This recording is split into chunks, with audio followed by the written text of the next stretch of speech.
Happy New Year to you. Welcome here. Let me make one quick comment on our welcome desk, information desk. There is this specially designed Bible reading calendar for 2016. And Pastor Scott Wiley designed this, and we asked if it would be a 6-day calendar. And it takes Sunday off, which means you can catch up if you need to. But it's a wonderful plan. And I don't know about you, but one of my greatest challenges is just in the area of discipline, doing the right thing over and over again, regularly. And maybe this will be a help to you, and it's certainly something that I'm going to be using as well, so they're available. And, I just thought during the second hour I would announce it. Anybody that does this next December, we're going to have a cookout at Dave Burgraff's house.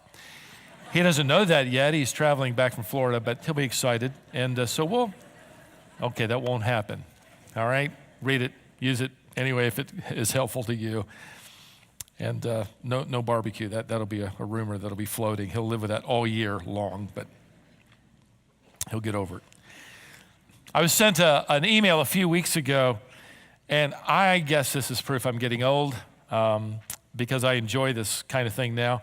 It's for grandparents, and those of you younger, just endure it. I think you'll actually enjoy it. But the title kind of caught my attention. How grandchildren perceive their grandparents.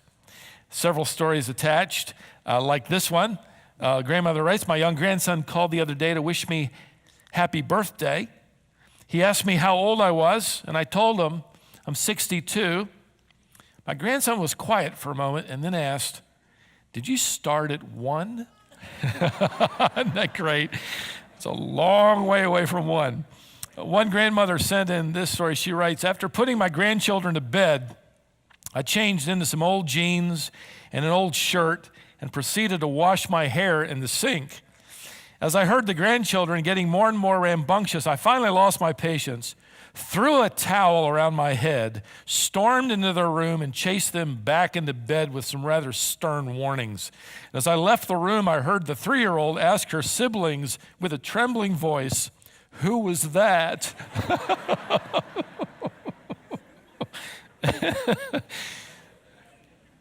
Well, a grandson was visiting with his grandfather one afternoon, and he seemed to be just kind of quietly studying his grandpa, and then he blurted out, Grandpa, do you know how you and God are alike? Grandfather wrote, I kind of polished my halo a little bit and then responded, well, no. How are God and me alike? He said, you are both really old. You're right, that wasn't funny at all. Here's one more, my favorite. A 4-year-old was asked where his grandmother lived. He thought a minute and then said, well, she lives at the airport. When we want her, we go get her. When we're done with her, we take her back. You never know what kids are thinking, right? Even those wonderful little grandchildren. Well, when I read those, I kind of set it aside because it brought a question to my mind that I thought I might pose eventually, and it is the question for today. I wondered, how does the world perceive us? How do they think when they think of us? And I wonder how close we are to what they really think about us. Now, as I tried to answer the question in my own mind, obviously for some, the church, really doesn't exist at all. It might be a building located on the corner of Tryon and Holly Springs, but that's about it. For others, the church does exist, but it's for weddings and funerals and maybe Easter or Christmas services. For many, the church exists, but they're not really sure why. They're a bit confused. For still others, the church exists, but it really shouldn't because it just gets in the way and kind of makes us feel bad. I recently read the results of a 2-year commission in England, the kind of results that people like me read. You'll never want to read it, but I'll just summarize it for you. But it was a commission in the religious world on the condition of religion in Great Britain. And what first arrested my attention to this commission report was the headline. It said this, quote, "Britain is no longer a Christian country and should stop acting as if it is." Now, the reason that intrigued me is because it described the members of that commission as high-ranking judges, political leaders, some well-known clergymen, even the former Archbishop of Canterbury, all weighed in and were unanimous in recommending that we need to really get over our Anglican, past and not be so dogmatic and be more inclusive, they said, of other faiths. In fact, one of the things that they submitted was an opinion that the coronation ceremony be completely overhauled to be more inclusive. If we live to see that day, the Prince of Wales will be coronated, and according to the tradition of that ceremony, and they've done it for centuries, at some point prior to his coronation and receiving the crown, he would say, among other things, that he promises to uphold the laws of God and the true profession of the gospel. And that commission said we really need to get past that. We need to shed that dogma. In other words, the church exists, but we're not sure what in the world we're supposed to believe or communicate, and maybe we got it wrong and shouldn't be so dogmatic. By the way, I will share this with you, which was encouraging to me. Buried in that report was sort of an aside note that while the Anglican Church is diminishing in its significance, there is this explosive rise of the evangelical church in Great Britain. And I know several brothers who are serving in the pastorate in those countries, and I was so thrilled to read that acknowledgement. Back to the question. How does the world, let's be more specific, how does your world perceive the church? Has it ever occurred to you that the average person's perception of the church is directly related to their perception of you and me? For every one of us who claim the designation Christian, our world perceives the church to be nothing more or less than a collection of people like, well, us. So they view the church as however they view you and me. And I think it's a wonderful opportunity for us to be living. And I think we're living at the perfect time in church history and world history to rewrite and redefine the perception people have of Christianity and of the church and of God. Belonging to a local church really is actually being willing to shoulder the responsibility to repair in your world, to reconstruct the reputation of the church. And with that, repairing and reconstructing the reputation of Christianity. And with that, and above and beyond all of that, ultimately to repair and reconstruct, to rewrite the perception our world has of God. There's never been a better time in this country at this time to make sure that our Christianity is not staying indoors, that it isn't staying behind those proverbial stained glass windows, which for us is block walls and basketball goals, but you get the point. It doesn't stay in here, it's to go out there. And what a wonderful time for us to do just that. How do we do that, by the way? How do we take our Christianity out into the public arena? Well, as members of a local church, individually and corporately, if we understand that the church is perceived collectively by virtue of how we're perceived individually, we need to make some promises to one another, ultimately to the Lord, that affect the community. Now, we've been talking about these promises. We divided them into 3 sections, and we're going to begin today and end in 2 weeks with that last batch. We talked about promises related to conduct, primarily personal, individual promises related to the church, and now promises related to the community. And the first one is rather simple and short. It's going to rewrite, by the way, the public perception of God and the gospel, but it's fairly simple, and here it is. We're making a commitment to pursue a good reputation in every aspect of life. Now, when I say that, immediately I hope to convey the idea that to rewrite the perception of our community related to God or the church or Christianity is not the launching of a program. It's really the launching of people. It isn't some special method that's just going to be amazing. We're launching individual people into the community who pursue a good reputation. And that isn't the pursuit, by the way, of a reputation so that you can brown nose your boss or get a promotion or win the blue ribbon or get a pat on the back or whatever. This is a personal commitment to integrity out there in the community. Let me show you where Paul addresses this idea. Turn in your New Testament to 1 Timothy in chapter 3. 1 Timothy chapter 3 is a chapter which we have addressed in previous studies, delivering the qualifications for men who will serve as elders. The list also is a wonderful guideline for practical Christian living, sanctification, that is, how to grow in Christ and what that looks like for every man, for every woman, for every young person. So it really serves as a wonderful guideline.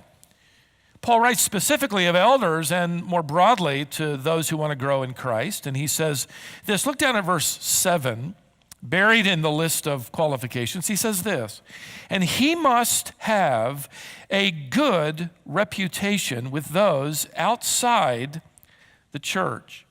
That's a phrase that refers to unbelievers. He must have a good reputation, and he's not talking about inside the church, but outside the church. And the word he uses for good refers to a reputation that is, you could use the synonyms, virtuous, profitable.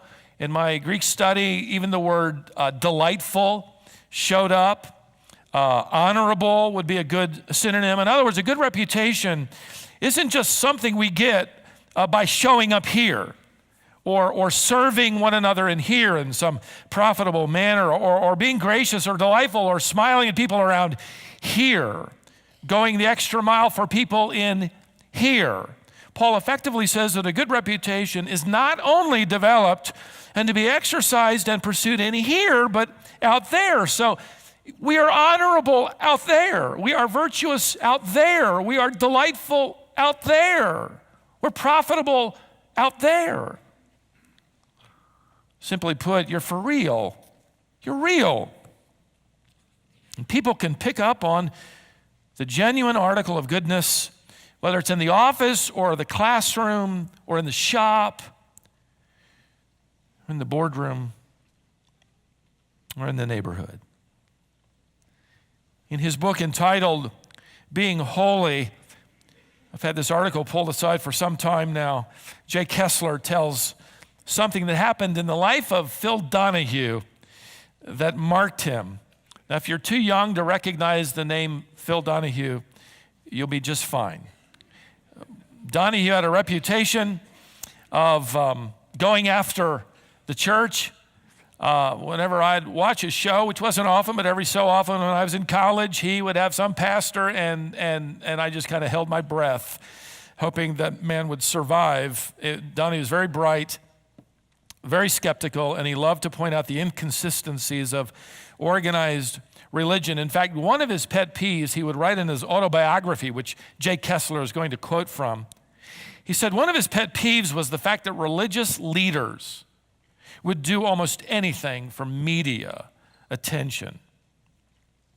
In his autobiography, which Kessler quotes from, Donahue tells about an encounter he had as a young man. He was a news reporter in Ohio, and he was sent on assignment to West Virginia to cover a mining tragedy, an accident. And he writes that he went by himself. He had his little mini cam with him. This would have been probably 40 or 50 years ago. When he arrived, it was so cold, Donahue wrote, his camera didn't work. And so he put it in his coat to try to warm it up so that it would work. And he noticed while he waited that families were gathering there at the site, and there were women and older men and a lot of children. Many of the men trapped in the mine were fathers. And then Donahue says the pastor from a local church arrived.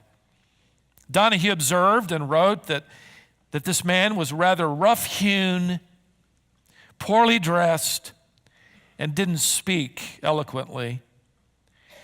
But he genuinely cared and gathered the families around in a circle, and they held hands, and he prayed for them in clear, passionate terms. All the while this was going on, Donahue says he's trying to get his camera to work because he realizes he's missing a very poignant moment. And when you know it, as soon as the prayer is over and people are dispersing, his camera comes on. So he went over to the pastor and he asked if the pastor would regather the folks and if they'd hold hands in a circle and if he would pray again so that Donahue could film it for the evening news. And he told the pastor that it would more than likely be nationwide. And at this point in his autobiography, Kessler says, Donahue paused long enough to add that over his long career, he'd been with the world's best-known preachers, evangelists, church leaders, and they all to a man were willing to redo a scene for the camera. But not this man. He writes that this simple West Virginia preacher responded with words he would never forget. This rugged, unpolished man said to Donahue, "Young man, I didn't pray for the news. I'm sorry, but we've already prayed, and I will not pose. I will not pose." A kind of Christian who redefines and reconstructs the genuine article of Christianity is a Christian who isn't posing. They are who they are, whether the cameras are rolling or not, and you know who they are in your world.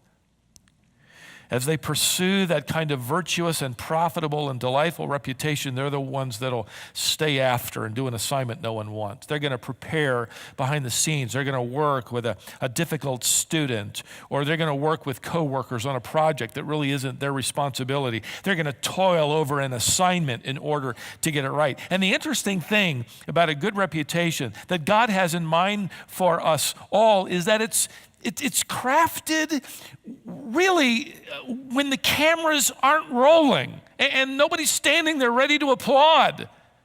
And that's why it becomes so remarkable. You just did it. You just chose that. And it's in those scenes where the Christian earns this label good, honorable, virtuous, delightful, profitable.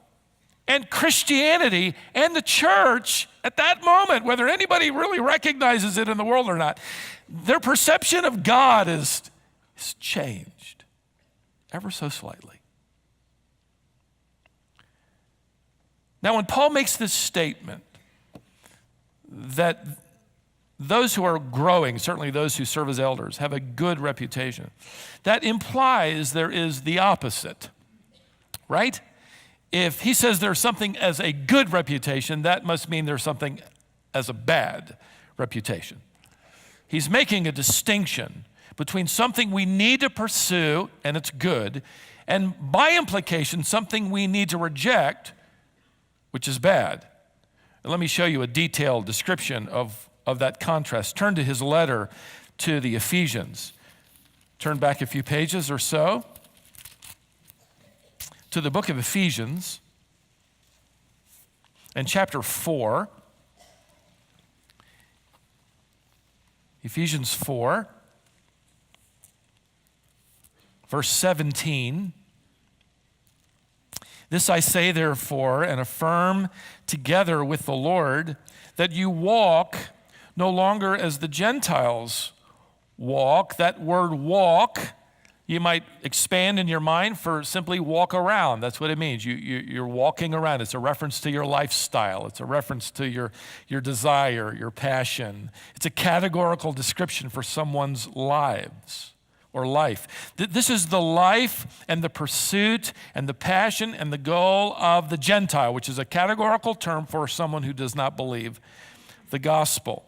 This is their life. And by the way, we're only going to touch down, but before we even do that, John Stott from Great Britain, who pastored for many decades faithfully, now with the Lord, his commentary on this paragraph said that this provides a good description of the downward spiral of an unbeliever's heart and life. Notice verse 17 again, the latter part, just as the Gentiles also walk in the futility of their mind, being darkened in their understanding, excluded from the life of God because of the ignorance that is in them, because of the hardness of their heart, and they, having become callous, have given themselves over to sensuality for the practice of every kind of impurity with greediness. In other words, they just can't get enough. Here's the digression. Their hearts are hardened, he writes. The original word refers to a stone harder than marble. We use the expression today, they have a heart of stone. From their hardened hearts come darkened hearts. And from darkened hearts come calloused hearts. Your translation might read at verse 19, having lost all sensitivity. Mine reads, having become calloused. The idea here is that the unbeliever's heart is moved beyond the point where he used to kind of have a pang of guilt when he did that. He used to kind of feel bad about that. And then that digressed until ultimately he is actually proud of the fact that he does it.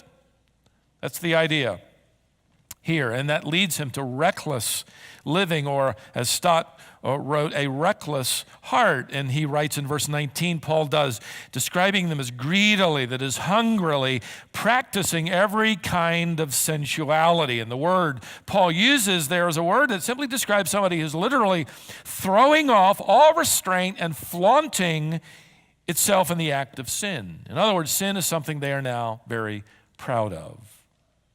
So that's the digression. Ultimately, then, that describes a bad reputation. Don't walk around, don't pursue, don't have this lifestyle as a believer like the Gentiles or those who do not believe. And now what Paul will do is contrast their reputation or lifestyle with the believer. Look at verse 20, Ephesians 4. But you did not learn Christ in this way. If indeed you've heard him and have been taught in him, just as truth is in Jesus, that in reference to your former manner of life, you lay aside the old self, the old man, which is being corrupted in accordance with the lusts of deceit, and that you be renewed in the spirit of your mind and put on the new man, that is the new self, which is in the likeness of God. It's been created in righteousness and holiness of the truth. This is very critical to understand. The construction of this command indicates a repeated putting off and a repeated putting on. He's not writing to people who want to become a Christian. So you make a decision, you're going to put off the old man, you're going to put on the new man. He's talking to believers who are growing in Christ. That is that sanctification. And you repeatedly put off the old man. You say no. And you repeatedly put on the new man. And this is our battle, isn't it? He's referring to those who will pursue this kind of good reputation. You're going to have this kind of battle. And he puts it in an analogy of taking off old clothing and putting on new clothing. Maybe you did that after Christmas. You got that new sweater or blouse or a pair of jeans or whatever. And you put it on. Maybe you discarded that which was old, or maybe you've still hung it in the closet and you might wear it one day. That's the analogy he's using here. He isn't talking about salvation. He's talking about sanctification, which is another way of referring to our lifestyle. You say no repeatedly to the old way, and you say yes repeatedly, daily, to the new way. In fact, Ken Hughes wrote in his wonderful commentary on this paragraph that part of our challenge is that those old garments are so comfortable. I don't know about you, but I've got an old shirt, and I wear it when I study in the winter. Friday from about in the morning when I start writing till Saturday night when I'm finished. If you show up, which I don't recommend you do, but if you do, I'm going to be wearing this old shirt. It's very comfortable. It has a little fleece, a little wool. It has my shape even when I hang it in the closet. Don't wash it. I don't want my wife ironing it. It's so comfortable.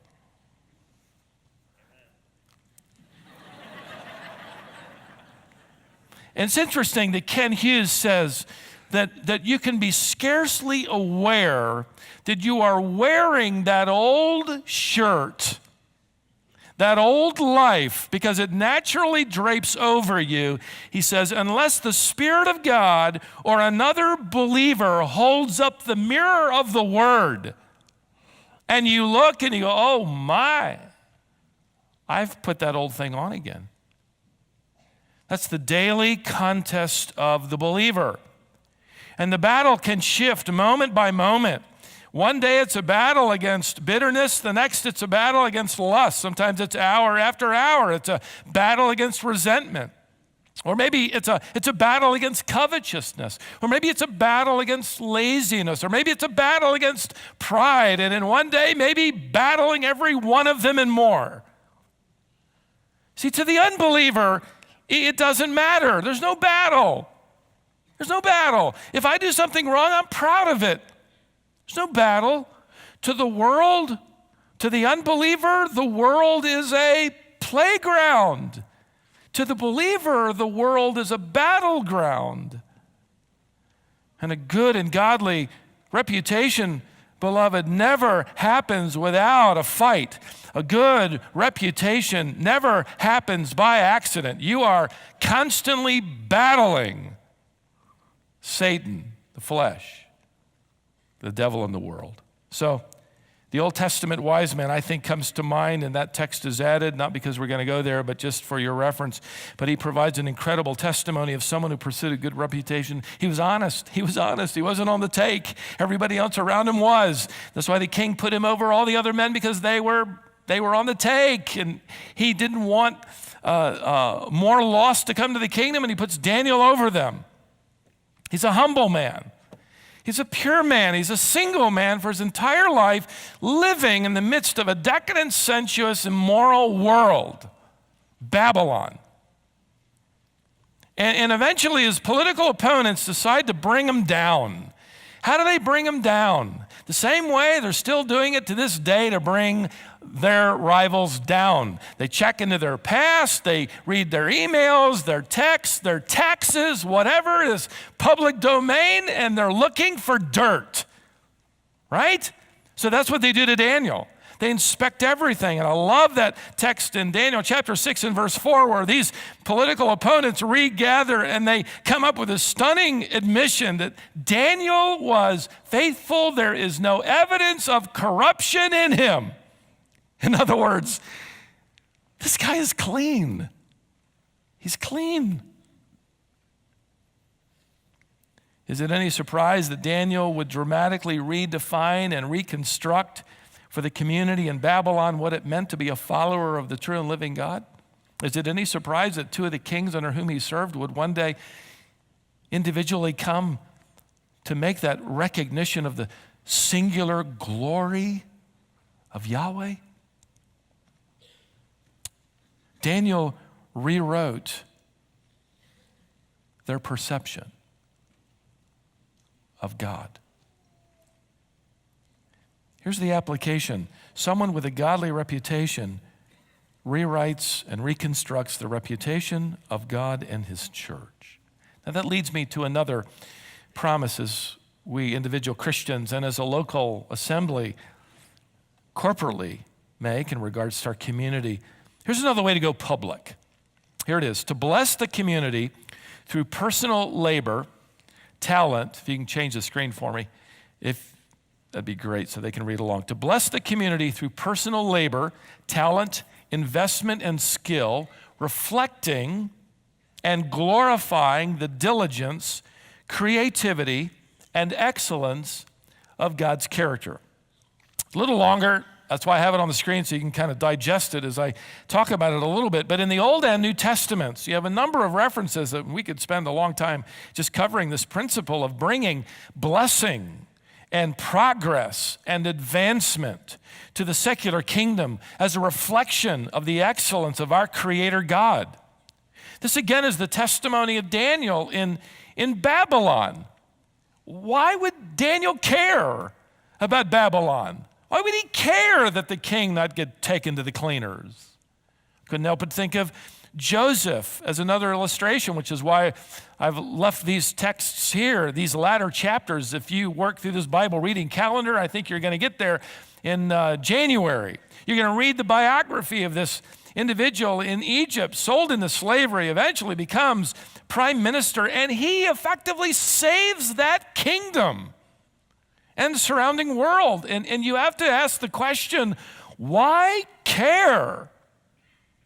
Why not let Egypt become a dust bowl? Why not let Babylon burn? Instead, Jeremiah the prophet challenges the Jewish exiles as they leave for their Babylonian captivity. Jeremiah 29, he says on behalf of God, "Seek the welfare of the city where I have sent you into exile, and pray to the Lord on its behalf." Earlier in this farewell message, Jeremiah says, here's what God says to all the exiles: build houses, live in them, plant gardens, eat their produce, multiply there and do not decrease. It's a long way of saying live there in such a way that you bless them by your presence. In fact, we could say it this way: live there in such a way that if you disappeared, they would miss you. They wouldn't be better off in that office without you. If the church disappeared, would our community be better off or at a loss? That's the question. And the very fact that we care, the very fact that we pray, the very fact that we invest and build, and maybe even plant a garden, or like me, try to grow some grass, the very fact that we try to do those things is a reflection of the excellencies of God, and we demonstrate by means of those activities the character of God to the people around us who don't know who God is. And we represent Him. And He would call this good. And in living that way, we actually invite others to join us. And again, we're demonstrating the character of God before God takes us home. We know this isn't home. He's taking us home. And in living in such a way like this, we invite other people to join us as we await God taking us home. Let me show you one more passage quickly. If you'll turn to the right again and head back past Timothy to Titus. Titus chapter 3. If you were with us a couple of years ago in our studies through this letter, you may remember that this island of Crete where Titus is ministering, establishing churches, he's appointing elders. This population are largely the descendants of pirates. It was a tough community. In fact, they were so devious, so given to lying, that there'd come this expression that to be a liar was to be a Cretan. That's how wicked they were. Well, how do you influence a community like that? Okay, what's going to be your strategy for reaching this kind of world? What are you going to do? All right? What is Titus going to tell them, and what is Paul, by means of the Holy Spirit, going to tell them? Look at verse 8. Titus chapter 3, verse 8. This is a trustworthy statement, and concerning these things, I want you to speak confidently, so that those who have believed God, now he's talking to Christians, those who have believed God will be careful to engage in good deeds. He's not talking to people who want to become a Christian, and you become a Christian by doing good deeds.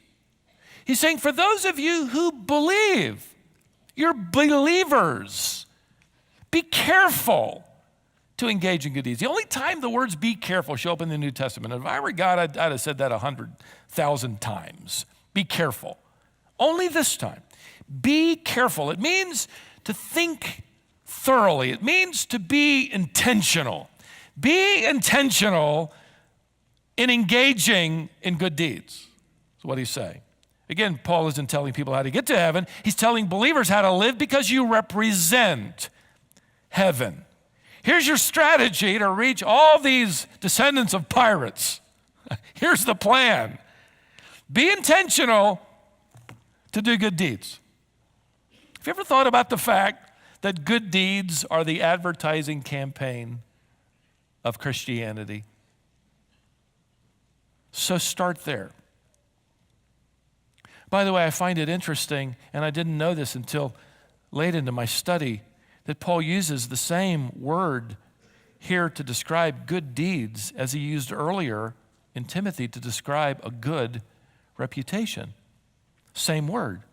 Good, virtuous, honorable deeds. So as we pursue a good reputation, we demonstrate a changed life through doing good, honorable, virtuous, delightful, profitable deeds. All of which imply integrity and creativity and diligence and perseverance and excellence. Good deeds, beloved, point to a good creator who laid it out for us in his own excellence and creativity. Remember in Genesis chapter 1, he goes on this amazing creative demonstration, right? Brings everything into existence. And periodically he would stop and say, that is good. That's good. And every time we, with our hands, with our mouths, our minds, our effort, our creativity, our initiative, do something good, it reflects our relationship to a creator who does good things. By the way, it's not surprising either to me that a demonstration of good and virtuous and profitable and delightful things out there in the community, wherever you work or live, will lead some, Jesus said, to observe your good deeds and glorify your Father who is in heaven. You'd think that you're going to win your community by a doctrinal course on heaven, by a doctrinal course on deity, God. No, start with good deeds and build a bridge to good doctrine, which introduces them to a good God. Listen, the world takes note of those who work and serve with excellence and integrity. They know who the good guy is at the office. They know who the good girl is on campus. You don't have to write a name tag. Say, I'm the good guy. Wear a white hat. You don't have to do that. They know. You don't have to pin it to your blouse. I'm one of the good girls. They know. People at school know who you are. People on that hall, on that floor, in that shop know who you are. In every facet of life, the world knows the people whose lives are in pursuit, not perfectly, but in pursuit of good, virtuous, honorable, delightful, honest, profitable deeds. Because that's the reputation you're building. And with every deed and every response and every conversation and every decision, no, I'm not going to wear that anymore. I want to wear this. No, not today. I'm going to walk this way. Every time you have this incredible opportunity to rewrite your world's perception of God. What a great day in which to do that than this day. I close with this anecdote from Watchman Nee. I have his writings, but I've only read The Normal Christian Life, read it in college, and it marked me. He was an evangelist a generation or so ago in China. And he had a friend he writes about who lived on his small, in his small village in China. And they lived at the base of a small mountain. And at the top of the mountain, a plateau had been developed and built over time for this one particular friend of Watchman Nee's, rice paddies. And then, as you can just imagine, down that hillside were these terraced rice fields. Watchman Nee's friend was a believer, a rice farmer. He had the opportunity to share the gospel with his neighbors. They had a little evangelical church in that village.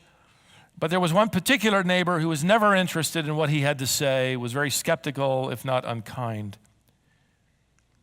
Every day of growing season, this farmer had to work harder than all the other farmers because he had to pump water by hand all the way up to the top of that little mountain to fill his rice paddies with water. It was slow, laborious, painstaking work, but every day he would pump water into his rice paddies and fill his field. One particular season, every morning when he returned up the hill, he would find that his neighbor, the one disinterested in the gospel, had opened the dikes surrounding the Christian's field so that the water from his field flowed down the mountainside to his field, which was just underneath, and it would fill his field with water.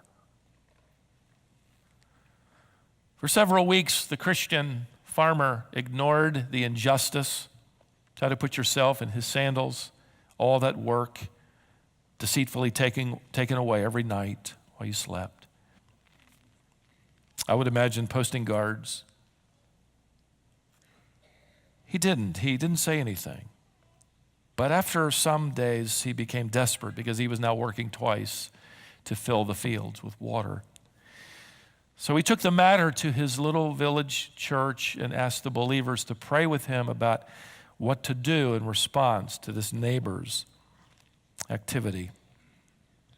After several days of praying about it, he and some other men arrived at what his response ought to be. So the next morning, the Christian farmer, Watchman Nee writes, rose early that morning and first filled his neighbor's fields with water. Then he pumped water up the hill into his own fields. He did this for several days without saying a word and never intended to his neighbor. Watchman Nee tells how that neighbor eventually broke down and confessed and was overcome by the genuine demonstration of humility and undeserved blessing, and became a fellow member of that church as a believer. Your story may not end the same way. That neighbor may not confess anything. That coworker may not break down.